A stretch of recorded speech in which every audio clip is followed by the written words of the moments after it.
Spelling याद रखो, KIRCHOFF'.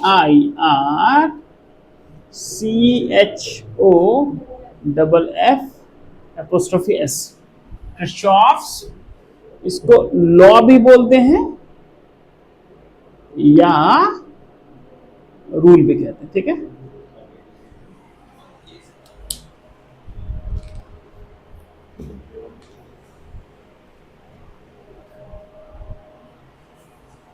Kirchhoff's आदमी का नाम था है ना, उसके दिए हुए कुछ रूल्स हैं, उसके दिए हुए कुछ रूल्स हैं ना।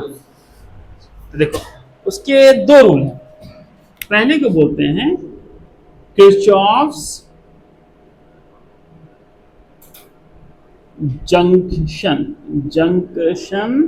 रूल या लॉ।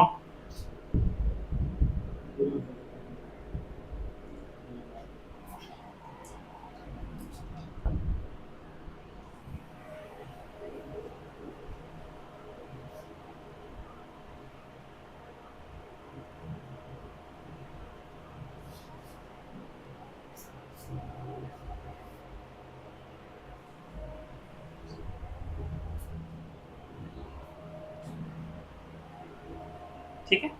अच्छा, दूसरा बुक जो है वो है किरचॉफ्स, इसको ना कई नाम से जानते हैं, इसको वोल्टेज लॉ या रूल भी कहा जाता है, और साथ में कहा जाता है Kirchhoff's loop rule, LOOP loop rule, RULE।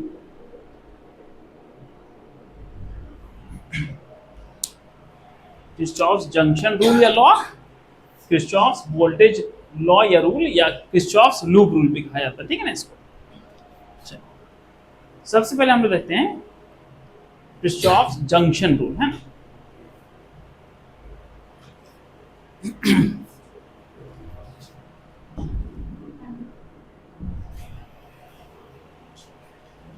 लिख लिए रेहान।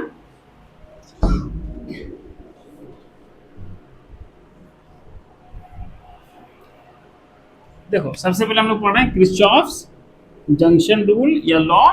इसको ना सिंपली ऐसे भी बोला जाता है KJL, किरचॉफ्स जंक्शन लॉ, ठीक है ना। अच्छा अब देखो, पहले समझो बात को फिर लिखना। मान लो कि एक जंक्शन है वायर का, ठीक है, एक जंक्शन है कि नहीं है, ये वायर्स है। अच्छा अच्छा, बेसिकली करंट क्या है, चार्ज का फ्लो, चार्ज का फ्लो। तो अगर मान लो कि इसमें करंट I1 है, तो इसमें चार्ज फ्लो कर रहा है, किस रेट से, तो इस रेट से चार्ज फ्लो कर रहा है। जिस रेट से चार्ज फ्लो करता है उसी को तो करंट बोलते हैं, ठीक है। अच्छा मान लो इसमें भी चार्ज फ्लो कर रहा है, चार्ज फ्लो कर रहा है I2 रेट से, है ना। अच्छा, ये जो जंक्शन है वो बैंक तो है नहीं कि वहां जाके चार्ज जमा हो रहा है, पास में नहीं है, या एक ऐसा पॉइंट तो नहीं जहां से चार्ज क्रिएट हो रहा है। जंक्शन जो है ना चार्ज का सोर्स है ना सिंक है, ना वहां से चार्ज की उत्पत्ति हो रही है, ना ही वहां जाके चार्ज खो रहा है, बस में कि नहीं है। इसका मतलब कि जितना चार्ज इधर से आएगा और जितना चार्ज इधर से आएगा, तो इधर से कितना चार्ज आएगा, जितना चार्ज आ रहा है, जितना चार्ज, यानी कि आने वाला और जाने वाला कैसा होगा, बराबर होगा। यानी कि I1 और I2 आया और गया क्या, I3। जंक्शन पर I1 I2 आया और जंक्शन से I3 गया, तो जंक्शन पर आने वाला और जंक्शन से जाने वाला बराबर होगा। तो I1 प्लस I2 किसके बराबर होगा, I3 के बराबर होगा। यही बेसिकली किरचॉफ जंक्शन रूल है, बस में कि नहीं है, ठीक है। इसका मतलब देखो बेसिकली ऐसे कह सकते हैं, the sum of all the currents coming at a junction will be equal to the sum of all the currents leaving the junction. देखो इसको एक और तरीके से देखो, मान लो कि यहाँ तो एक जंक्शन पे 3 वायर दिख रहा है ना, तो मान लो कि ऐसा है, ठीक। अच्छा मान लो कि इधर से I1 और I2 आ रहा है जंक्शन की तरफ, और इधर से I3 और I4 लीव कर रहा है जंक्शन से अवे। ठीक है, तो I1 और I2 का सम I3 और I4 के सम के बराबर होगा। आई बात समझ में नहीं है? ठीक है, तो आने वाला करंट जंक्शन की तरफ और जंक्शन से निकलने वाला करंट दोनों का सम कैसा होगा? बराबर होगा। बात समझ में नहीं है? तो पहले इसका स्टेटमेंट लिखो।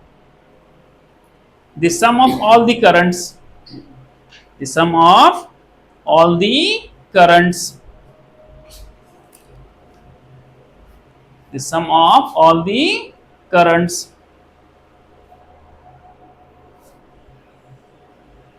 coming towards a junction, coming towards a junction, the sum of all the currents coming towards a junction will be equal, will be equal, will be equal to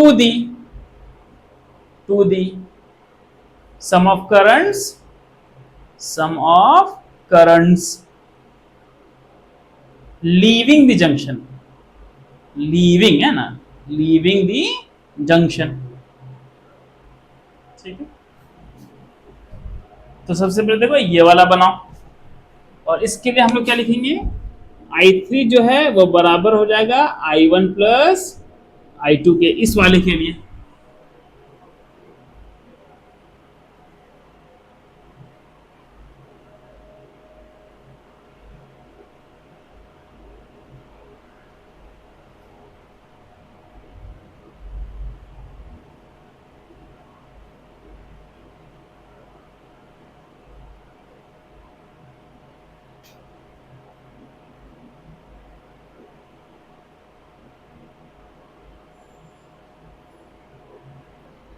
अच्छा, और इस वाले के लिए क्या होगा?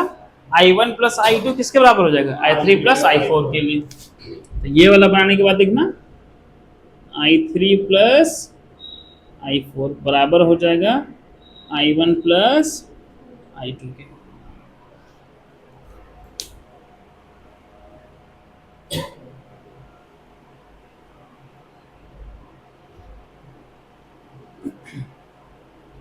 देखो तो बेसिकली हम लोगों ने क्या देखा कि जितना चार्ज जंक्शन की तरफ आया उतना ही चार्ज जंक्शन से निकला, है ना, हर एक सेकंड। ठीक है, उसी को करंट बोलेंगे, उसको क्या बोलेंगे? करंट बोलेंगे। तो इसका मतलब है कि जो किरचॉफ जंक्शन लॉ है वो चार्ज के कंजर्वेशन वाले रूल पर बेस्ड है कि नहीं है? कि चार्ज कंजर्व रहेगा, आने वाले जाने वाले के बराबर होगा। तो ये बेसिकली क्या है? Conservation of charge. इसके लिए क्या है? तो स्टार्ट करके लिखो कि KGL is based on, KGL is based on the conservation of charge principle, on the conservation of charge principle।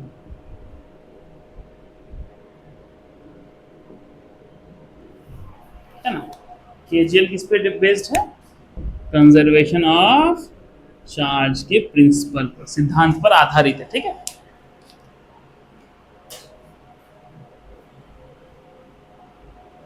ठीक, चलो। अच्छा, किरचॉफ जंक्शन लॉ का स्टेटमेंट एक और तरह से भी हम लिख सकते हैं ना। देखो इसको समझो, बस इसको मिटा दें, इसको मिटा दें ना, इसको देखो जो यहां पर लिखा। बेसिकली यहाँ पर क्या है? देखो अगर हम डायरेक्शन को साइन से रिप्रेजेंट करते हैं, बेसिकली I1 प्लस I2 किसके बराबर है? I3 के बराबर है। इसी फिगर को देखिए बता रहे हैं, I1 प्लस I2 किसके बराबर है? I3 के बराबर है। अच्छा, इसको यूं लिख सकते हैं I1 प्लस I2, I3 को दले करके जो तो माइनस I3 होगा, plus minus I3 equals to 0।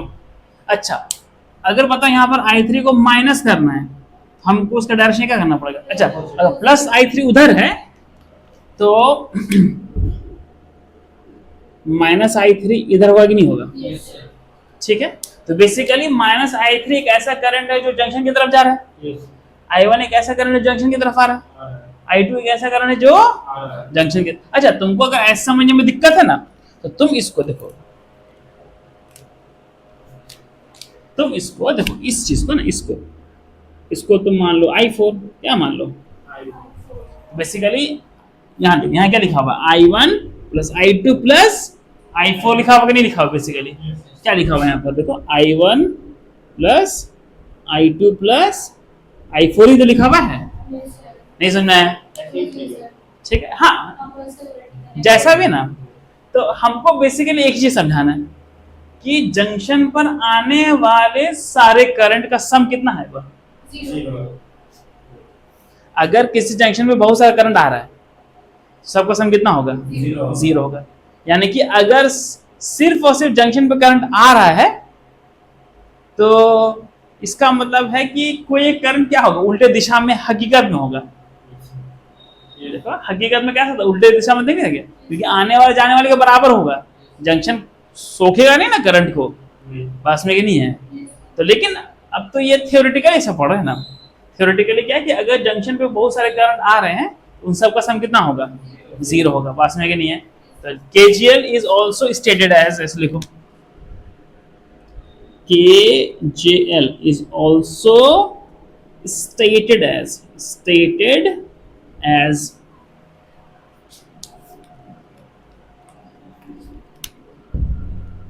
sum of all the, तुमने ये सब मत लिखो ना, कुछ और लिखाएंगे ना, ये सब मत लिखो, बस ये लिखो sum of all the currents coming towards a junction,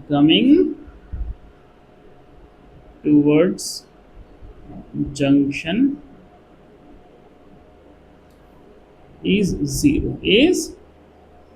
मान लो कि ऐसा I1 भी आ रहा है जंक्शन की तरफ, I2 भी जंक्शन की तरफ आ रहा है और I3 भी जंक्शन की तरफ आ रहा है, I1 प्लस I2 कितना हो जाएगा, जीरो।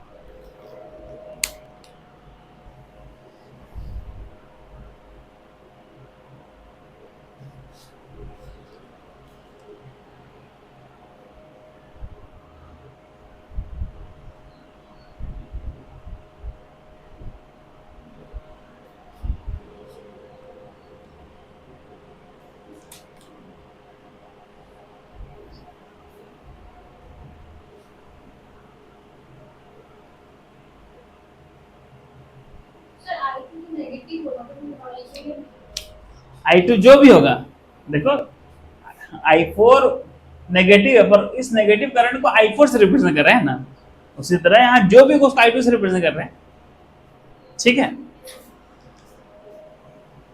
चलो इसको रब कर दें, तो ये क्रिस्चॉफ्स का पहला रूल है ना, आई होप कि सबको समझ में आया होगा।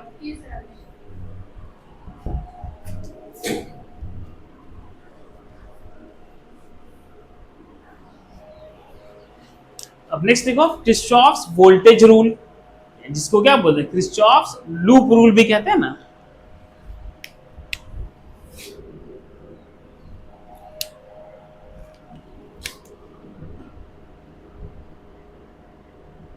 क्रिस्चॉफ्स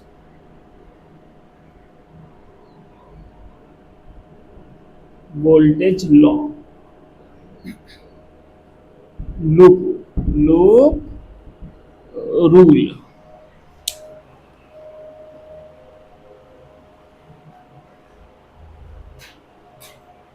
देखो इसको ना समझने का एक बहुत ही आसान तरीका है, जैसे कि अभी तुम पेन वेन छोड़ो, है ना, अक्सर तो बोलते हैं कि इसको याद कर लो।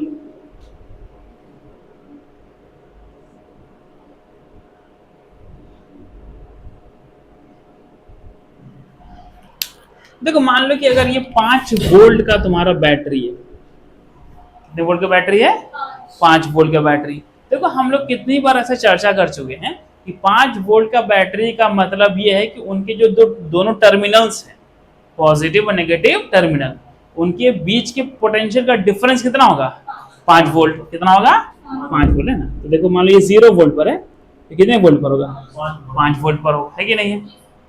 अच्छा देखो अब चूंकि ये कॉन्टिन्यूअस लाइन है, तो ये वाला पॉइंट कितने वोल्ट पर होगा, 5 वोल्ट पर होगा। अच्छा, ये कॉन्टिन्यूअस लाइन है तो ये वाला पॉइंट कितने वोल्ट पर होगा? 0 वोल्ट पर होगा, है कि नहीं है? अच्छा, तुम कहीं से चलना शुरू करो, है ना। मान लो कि हम यहाँ से चलना शुरू किया ना, पॉइंट ए से पॉइंट बी गए, पॉइंट बी से पॉइंट सी, पॉइंट डी से पॉइंट डी, फिर ए आए, तो पूरा एक सर्किट में एक चक्कर काट लिया। ठीक है।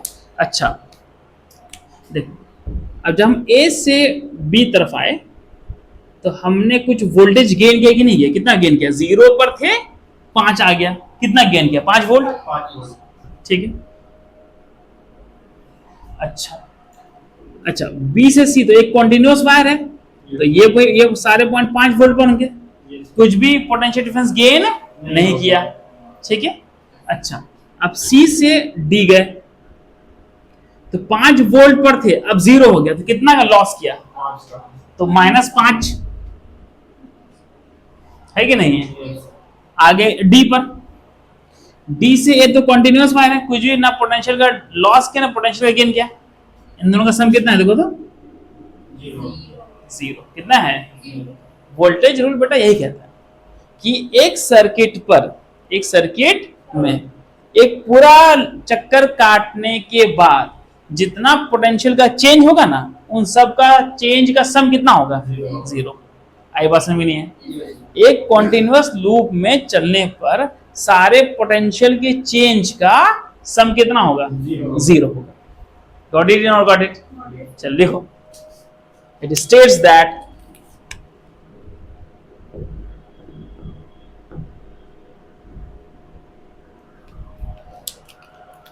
in a closed circuit, yeah, in a closed loop, in a closed loop, the sum of change of all the potential difference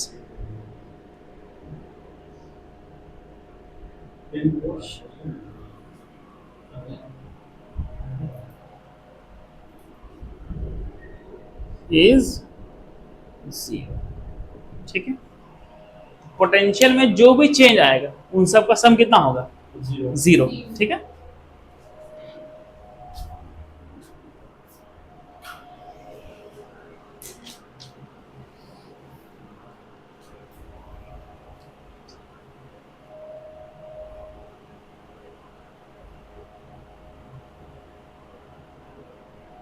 तो समझाने के लिए लिखा है, इसको मिटा देते हैं। अच्छा, अब यहां देखो, अब कुछ साइन कन्वेंशन हमको समझना है लूप रूल को लगाने के लिए। ठीक है। हेडिंग दो साइन कन्वेंशन और लूप रूल। साइन कन्वेंशन और लूप रूल। देखो तुमको ना ये चीज बहुत अच्छे से समझना है, क्योंकि हर साल बोर्ड में केवीएल पर एक क्वेश्चन आता ही आता है। एक ही क्वेश्चन में ना तुमको केवीएल भी लगवा देगा और केजेएल भी लगवा देगा, है ना, दोनों लगवा देगा। ठीक है। तो पहला देखो, मान लो कि तुम किसी लूप में चल रहे हो, है ना, और तुमको सामने दिख गया एक सेल जिसका ईएमएफ ई है। ठीक है। अच्छा देखो, अगर अगर ये तुम हो, ये कौन है? तुम हो। तुम अगर ऐसा जा रहे हो, देखो ऐसा जा रहे हो, ऐसा, तो तुम पहले हायर पोटेंशियल पर होगे, उसके बाद कैसा होगे? जाओ, है ना। तुम्हारा मोशन डायरेक्शन ऐसा है कि नहीं है? देखो ऐसा है कि नहीं तुम्हारा मोशन डायरेक्शन? ठीक है। तो तुम पोटेंशियल लूज करोगे कि गेन करोगे? पोटेंशियल क्या करोगे? लूज करोगे ना। हायर पोटेंशियल पर होगे, फौरन 0 पहुंच जाओगे। तो ऐसे में ना पोटेंशियल का चेंज होगा -e। कितना होगा? -e। आई बात समझ में नहीं है? लिखो, है ना, पोटेंशियल डिफरेंस नहीं, पोटेंशियल डिफरेंस ऐसे में होगा -e। ठीक, बिल्कुल ऐसे ही बनाना है ना, याद रखने के लिए।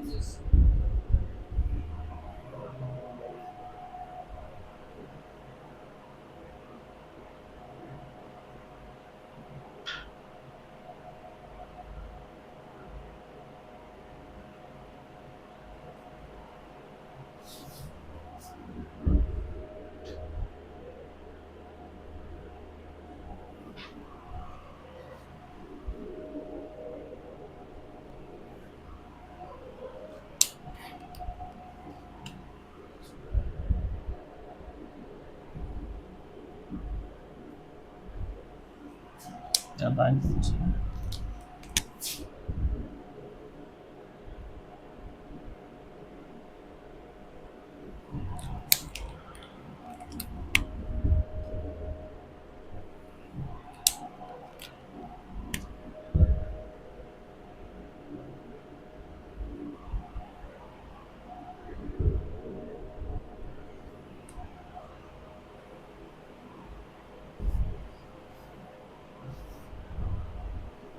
ठीक है। देखो यहां पर अगर तुम इस तरह से चल रहे हो कि पहले तुम्हारा सामना हुआ नेगेटिव टर्मिनल से, फिर किससे हुआ, यानी कि तुम नेगेटिव से पॉजिटिव जंप कर रहे हो, तो तुम पोटेंशियल गेन करोगे लूज करोगे, गेन करोगे, जीरो पे तो कुछ ना कुछ हासिल करोगे। तो ऐसे में पोटेंशियल डिफरेंस क्या होगा, प्लस ही क्या होगा। Very good.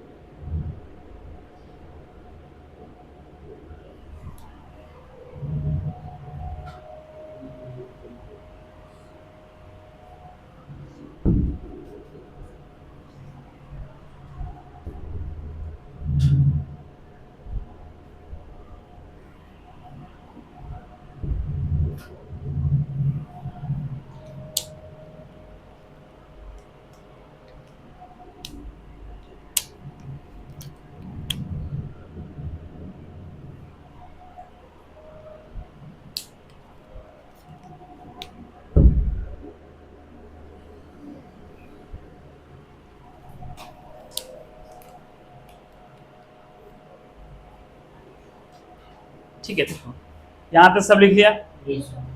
यहां देखो मान लो एक रजिस्टर है और जिसमें कि करंट ऐसा फ्लो कर रहा है।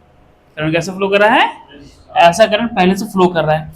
ठीक है, और तुमको बोला तुम चलो, और तुम चल रहे हो ऐसा, इसका मतलब कि तुम जिधर चल रहे हो करंट भी उधर ही चल रहा है कि नहीं चल रहा है।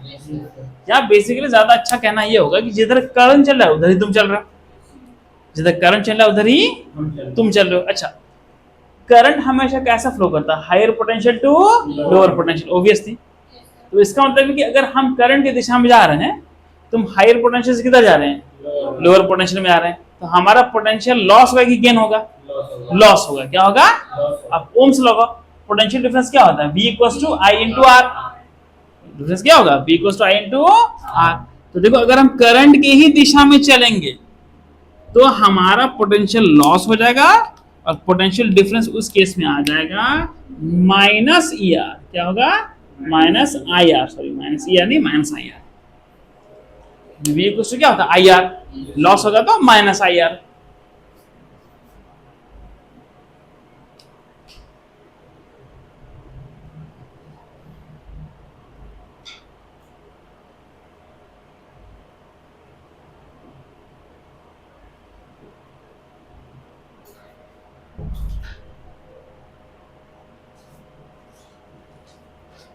ठीक है, चौथा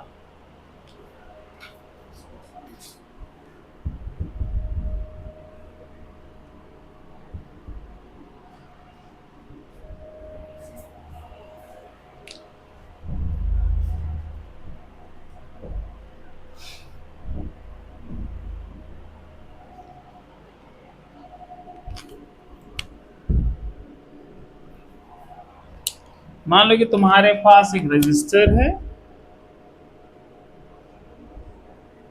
और उसका रेजिस्टेंस है आर, उसमें करंट फ्लो कर रहा है ऐसा जैसे दिखा रहे हैं, लेकिन तुम चल रहे हो करंट के ऑपोजिट डायरेक्शन में। ठीक है, हाँ ले लो जैसे करो।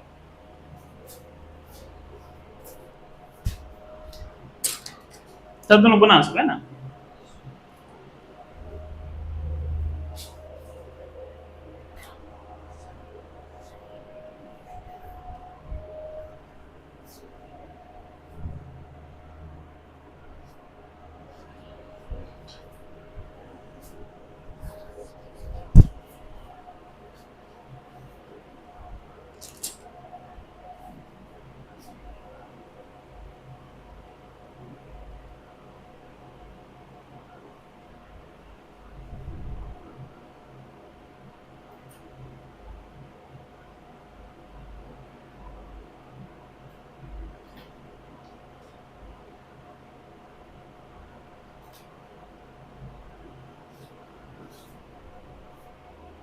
ठीक है, देखो तो तुम करंट के ऑपोजिट डायरेक्शन में चल रहे हो, करंट फ्लो करता है हायर पोटेंशियल टू, इसका मतलब कि तुम कहां से चल रहे हो, लोअर टू हायर जा रहे हो, तो तुम्हारा पोटेंशियल लॉस होगा कि गेन होगा, गेन होगा, है ना।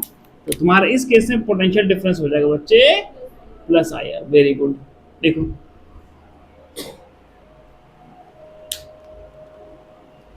अब अगर तुमने ये सारी बातें समझ ली तो अब तुम आराम से सीबीएसई बोर्ड के क्वेश्चन सॉल्व कर सकते हो इजीली, ठीक है। 3 सेल है,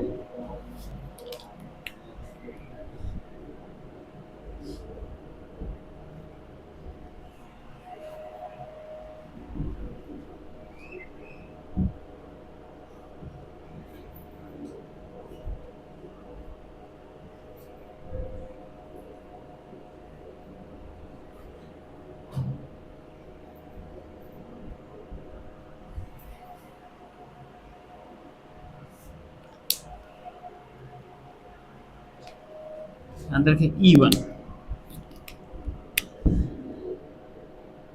2 वोल्ट, E2 1 वोल्ट और E3 है 4 वोल्ट, E3 कितना है 4 वोल्ट। अच्छा, रेजिस्टेंस है 4 ओम, 3 ओम और 2 ओम।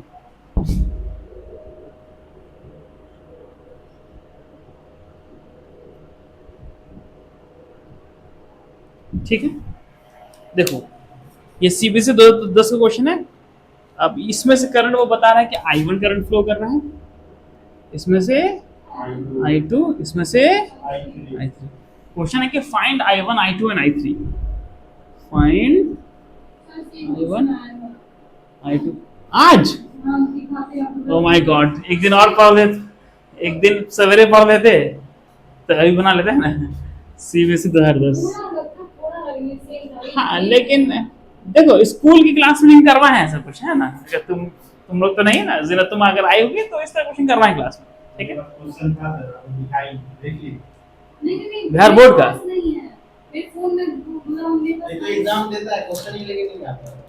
क्वेश्चन लेते हैं ना, ठीक है ना, क्वेश्चन का जुगाड़ कर लेना, लेकिन ठीक है ना, मिल जाएगा तुमको। देखो अगर मान लो ये वाला क्वेश्चन है ना, ठीक है, तो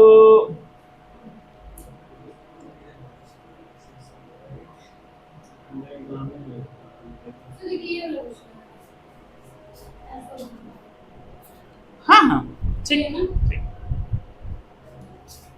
तुम एक क्वेश्चन लिख लो, पहले क्वेश्चन लिख लो।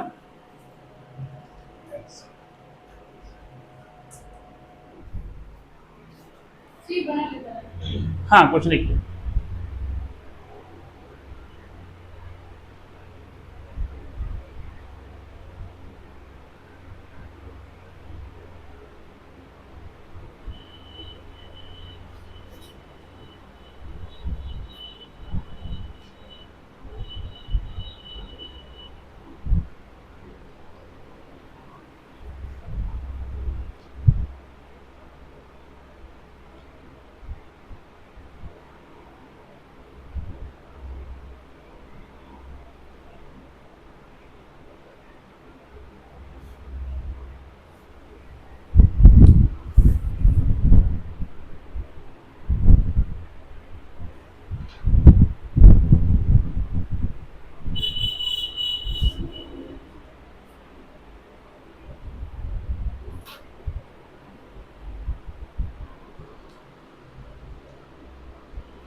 ठीक है, अब ध्यान रखो, ध्यान लिखे बच्चे।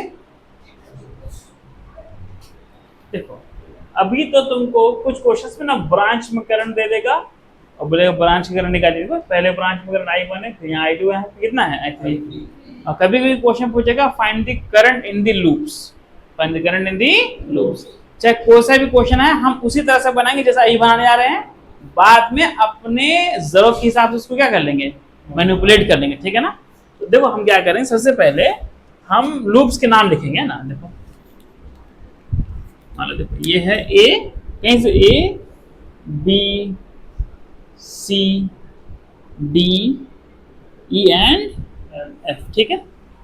अच्छा देखो हमारे पास ना दो लूप है, A B C D, sorry A B C F, A B और फिर क्या है एफ सी डी, एक लूप है ना। तो हम क्या करेंगे, देखो चाहे क्वेश्चंस कैसे पूछे, हम हमेशा ऐसे ही बनाएंगे जैसे बनाने कह रहे हैं, इससे तुमको आसानी होगा हमेशा। हम क्या करेंगे, लूप में ही करंट मान लेंगे। देखो हम मान लेंगे कि लेट कि पहले लूप में करंट है x और दूसरे लूप में करंट है y। वैसे तुम अक्सर I1 और I2 मानते हैं कि पहले लूप में करंट है I1, दूसरे लूप में करंट कितना है I2, लेकिन उसने I1 I2 I3 का इस्तेमाल खुद क्वेश्चन को बनाने में कर लिया है कि नहीं है। तो अब हम वो तो नहीं मान सकते, भी कंफ्यूजन हो जाएगा। तो हमने पहले लूप में करंट कितना मान लिया x, दूसरे लूप में करंट कितना मान लिया y, ठीक है। अब ध्यान से देखो कैसे बनाएंगे सोल्यूशन, बहुत ही आसान है। तुमको क्या करना है, हर एक लूप में चलना है। पहले कौन से लूप में चलेंगे, A B C F, in loop A B C F. चाहे तो तुम ऐसे चलो चाहे तुम ऐसे चलो, लेकिन जैसा करंट बनाए ना वैसे चलते हैं, ज्यादा अच्छा है, उससे हमको डायरेक्शन मिल जाएगा। चलो पहले ए से शुरू करते हैं। हम जा रहे हैं ऐसा, अब हम बताओ ऐसे जा रहे हैं कि नहीं जा रहे हैं, पॉजिटिव से नेगेटिव टर्मिनल की तरफ जा रहा है, तो पोटेंशियल लॉस होगा गेन होगा, लॉस कितना होगा -2 वोल्ट, -2 प्लस या जो भी है ना। अब देखो अब हम यहाँ पहुंच गए, कहाँ पहुंच गए, इस पॉइंट पहुंचे कि नहीं पहुंचे, यहाँ पहुंच गए, ठीक है। अब यहाँ से हमको एक रजिस्टर पार करना है, हम जा रहे हैं ऐसा और हमने करंट भी कैसे ही माना है वैसा ही। देखो करंट अगर ऐसा माना है तो करंट कैसा फ्लो कर रहा है, इधर से इधर फ्लो कर रहा है, नहीं कर रहा है। तो हम करंट की दिशा में जा रहे हैं कि करंट के अपोजिट जा रहे हैं। हाँ देखो करंट एक्स ऐसा जा रहा है और हम भी ऐसे चल रहे हैं, करंट की दिशा में चल रहे हैं। करंट की दिशा में चलेंगे तो पोटेंशियल लॉस क्या की गेन होगा, लॉस होगा, है ना। और कितना होगा I into R, I into R, तो माइनस I कितना है x, r कितना है 4, x इंटू 4 लिखो या 4 इंटू x लिखो, बात बराबर है। पहुंच गए B पर, उसके बाद C तक तो कुछ भी नहीं है, ना पोटेंशियल ड्रॉप ना पोटेंशियल गेन, आगे C पर, है ना। अच्छा देखो अब C से हमको इधर आना है, इधर देखो x के तरफ चलेंगे पर y के ऑपोजिट चलेंगे, नहीं चलेंगे। देखो इस वाले ब्रांच पर x भी करंट है और y भी करंट, आई बात समझ में नहीं है। तो x के तरफ चलेंगे पर y के, क्योंकि देखो हम चल रहे हैं ऐसा ना, हम चल रहे हैं ऐसा, ठीक है। तो x के अगर हम तरफ चल रहे हैं तो x की वजह से पोटेंशियल लॉस होगी, गेन होगा, लॉस।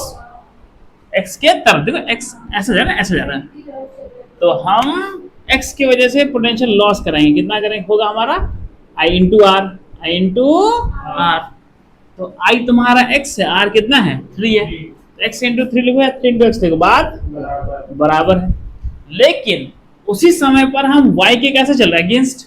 देखो y ऐसा है, देखो y अगर ऐसा है तो y ऐसा है, देखो y कैसा है, ऐसा है, तो देखो y फ्लो कर रहा है ऐसा और हम चल रहे हैं ऐसा, समझा कि नहीं है, ठीक है। देखो तुम x और y की अपने में से कोई भी डायरेक्शन मान सकते हो, हमने दोनों जगह क्लॉकवाइज माना है, तुम्हारी इच्छा तुम एंटी क्लॉकवाइज मान सकते हो, तुम्हारे पर है ना। तो हम y के अगेंस्ट चल रहे हैं, तो फिर पोटेंशियल y की वजह से होगा गेन, क्या होगा, गेन होगा I into R, y current है और 3 है, तो कितना 3y, कितना हो जाएगा 3y। यहाँ आ जाएंगे, अब नेगेटिव टर्मिनल से पॉजिटिव टर्मिनल कूदेंगे तो पोटेंशियल गेन होगा कि लॉस होगा, गेन होगा, कितना होगा 1 वोल्ट, 1 वोल्ट, ठीक है। इंक इसका कम हो गया, ठीक है। उसके बाद कहाँ पहुंच जाएंगे F, कहाँ पहुंच जाएंगे, फिर कहाँ पहुंच जाएंगे A, कुछ भी नहीं मिला, तो इन सब का सम KVL के अकॉर्डिंग कितना होगा 0 होगा, है कि नहीं है। सिंप्लीफाई कर लो बच्चे, -4x - 3x कितना हो जाएगा, -7x + 3y है कि नहीं है, -2 + 1 कितना हो जाएगा, -1, उधर जाकर के +1, इसको बोले इक्वेशन नंबर 1। आई बात समझ में नहीं है। अच्छा, उसी तरह से अब हम चलेंगे इस लूप में FCDE में, आई बात समझ में नहीं है। तो in loop FCDE, in loop FCDE, ठीक है ना। अच्छा, इस लूप में अगर हम चलेंगे तो मान लो यहां से चलना शुरू किया है ना, जैसे लिखे ना, तो इधर से इधर गए तो एक सेल पार किए, सेल पार किए पॉजिटिव टू नेगेटिव, तो पोटेंशियल लॉस की पोटेंशियल गेन, पोटेंशियल लॉस कितना, -1 वोल्ट का, ठीक है। यहां पहुंच गए, पर देखो इस वाले ब्रांच में तो X भी करंट है और Y भी करंट है, पर इस बार हम चल रहे हैं ऐसा, इस बार कैसे चल रहे हैं, ऐसा चल रहे हैं ना, तो Y के तरफ चल रहे हैं और X के ऑपोजिट चल रहे हैं, तो Y की वजह से पोटेंशियल ड्रॉप, X की वजह से पोटेंशियल गेन, तो Y की वजह से पहले लिखो, तो पोटेंशियल ड्रॉप कितना हो जाएगा, -3y I into R और +3x, कहां पहुंच गए, C पर, उसके बाद कहां पहुंच गए, D पर। अच्छा, उसके बाद हम चल रहे हैं करंट की दिशा में, कहां चल रहे हैं, करंट की दिशा में चल रहे हैं, तो पोटेंशियल लॉस के पोटेंशियल गेन, पोटेंशियल लॉस कितना हो जाएगा, I into R -2y कहां पहुंच गए बच्चे, यहां पर, उसके बाद यहां पे जंप किए इधर, तो पोटेंशियल लॉस की पोटेंशियल गेन, पोटेंशियल गेन कितना, +4 इक्वल्स टू 0, ठीक है। अच्छा, इसको सिंप्लीफाई कर लो, +3x है ना। अच्छा, उसके बाद -3y -2y -5y, अच्छा 4 में से एक गया 3, उधर भेजिए तो -3, ये हो गया इक्वेशन नंबर 2। अब इनको सॉल्व कर लो।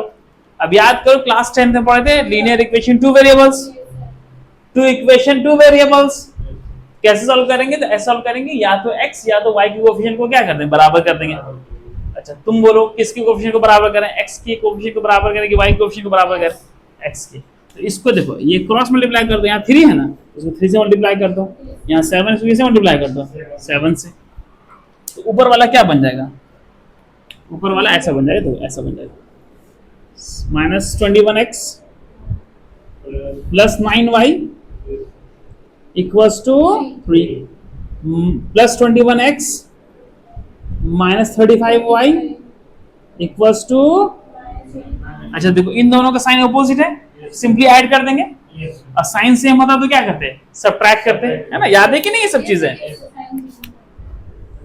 ठीक है। हाँ ऑब्वियसली, तो हम भी तो पढ़ाए थे जी, कैसे नहीं समझ में आता था, ठीक है। हाँ देखो यहाँ पर अब हमारा दिमाग में मैशर हो गया ना थोड़ा सा, सबसे तो खत्म हो गया। अच्छा, अब 35 में से 9 गया, कितना बचा, 26, कितना बचा, -26 है ना, 9 6 15, और यहाँ कितना गया, 18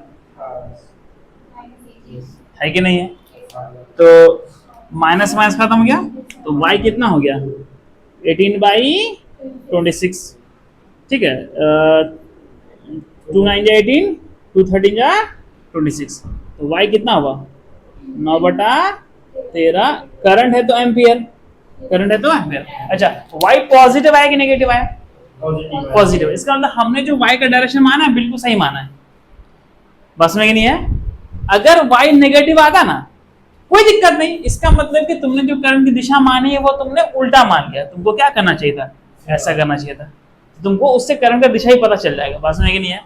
पॉजिटिव आया तो जो तुमने करंट का दिशा माना है वो बिल्कुल सही माना है, नेगेटिव आता तो सॉल्यूशन पूरा करेक्ट है, फिर से काटना नहीं है, बस तुमको ये लिखना है कि the current is flowing anti clockwise, ठीक है ना, ये समझना है, यहाँ तो लिखो। अभी x नहीं पता किया ना, बस अभी y निकाले, पर बोर्ड में जगह कम पड़ रहा है।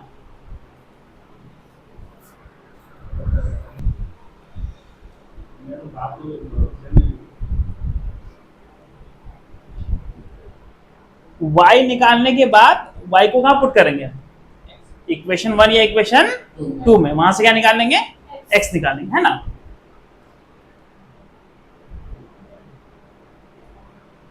तो बताओ किसमें पुट करना चाहोगे, ऊपर वाले में पुट कर लो।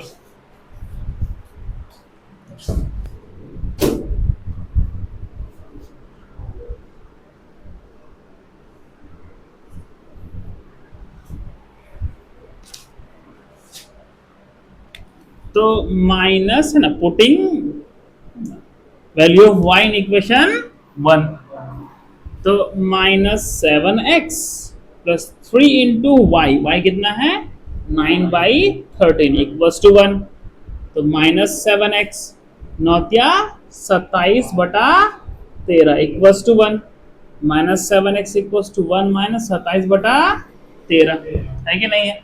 तो -7x इक्वल्स टू 13 -27/13 हुआ कि नहीं हुआ। अच्छा, -7x इक्वल्स टू 27 में 13 के बच्चे कितना हुआ, 13 दूनी होते 26, -14/13 हुआ कि नहीं हुआ। ठीक है, गड़बड़ सड़बड़ तो नहीं हुआ ना, ठीक है। अब यहाँ देखो माइनस से माइनस क्या हो गया, खत्म, 7 2 जा 14, x इक्वल्स टू कितना हो गया 2/13 एम्पियर। अच्छा तो x भी पॉजिटिव आया, इसका मतलब हमने जो x का करंट का दिशा माना है ना, वो सही माना है ना, करंट एक्चुअली में क्लॉकवाइज ही फ्लो करेगा। मान लो कि -2/13 आता, तो क्या सोल्यूशन फिर से काट देते क्या, नहीं करते, हम बस सब कुछ बस ये बोलते कि the current is flowing anti clockwise, बस।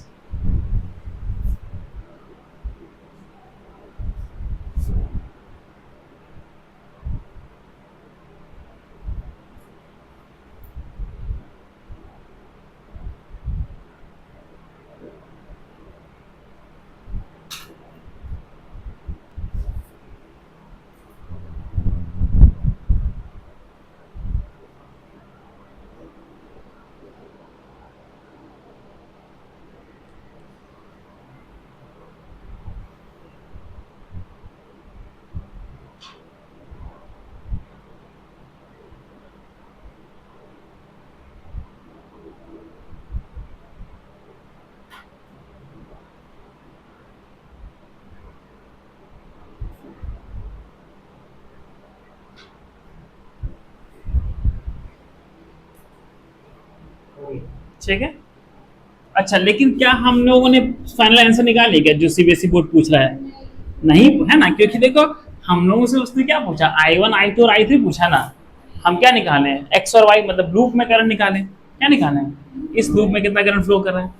देखो ए बी मतलब ए से बी x फ्लो कर रहा है कि नहीं कर रहा है, और ए से बी में I1 फ्लो कर रहा है, I1 किसके बराबर होगा, x के बराबर होगा नहीं, देखो x ऐसा फ्लो कर रहा है, तो a से b ब्रांच में क्या फ्लो कर रहा है, x ही फ्लो कर रहा है, नहीं कर रहा है, तो I1 किसके बराबर होगा, x के बराबर, तो हम लिख सकते हैं I1 इक्वल्स टू x के बराबर, जो कितना है 2/13 एम्पियर। अच्छा देखो पूरी बात देखो, अच्छा y ऐसे फ्लो कर रहा है, तो d से e क्या फ्लो कर रहा है, y। अच्छा d से e में कौन सा करंट है, I3। अच्छा पर I3 का डायरेक्शन और y का डायरेक्शन मतलब एक जैसा है कि ऑपोजिट है, ऑपोजिट है, इसका मतलब है कि I3 जो है -y के बराबर होगा कि नहीं होगा, है कि नहीं है, तो I3 की वैल्यू कितना हो जाएगा, वेरी गुड, बहुत बढ़िया। अच्छा I1 और I3 है, लेकिन I2 के बारे में बात कर लेते हैं। देखो देखो उधर से x आ रहा है और इधर से y जा रहा है, ठीक है ना, तो इसका मतलब है कि इस वाले ब्रांच पर इधर x है और इधर कितना है y, तो नेट करंट क्या होगा, x माइनस वाई होगा ही नहीं होगा, या y माइनस एक्स होगा। अच्छा अगर हम, जो कि I2 का डायरेक्शन y की तरफ है, I2 डायरेक्शन कैसा है, y की तरफ है कि नहीं है, देखो ऐसे y तो जा रहा है कि नहीं जा रहा है, ऐसे y, ठीक है, तो हम I2 बेसिकली क्या लिखेंगे, y माइनस एक्स लिखेंगे, नहीं लिखेंगे, क्योंकि I2 का डायरेक्शन y की तरफ है, तो y को पॉजिटिव और x क्या नेगेटिव, तो I2 तुम्हारा क्या हो गया, y तुम्हारा कितना है 9/13, x कितना है 2/13, तो I2 कितना हो गया 7/13 एम्पियर। अब ये पूरा सोल्यूशन हो गया तुम्हारा, है ना। ब्रांच में करंट। आज के लिए इतना ही है। क्या ये क्वेश्चन समझ में है? अब इस तरह के पर बेस्ड कल बहुत सारा क्वेश्चन करेंगे ना, KGL KVL पर बेस्ड, ठीक है। तुम कहोगे सर यहाँ तो सिर्फ और सिर्फ KVL लगा है, KGL कहाँ लगा? तो लगा ना, देखो आने वाला जाने वाले के बराबर है, समझ आएगा नहीं है? ठीक, चलो आज के लिए इतना ही।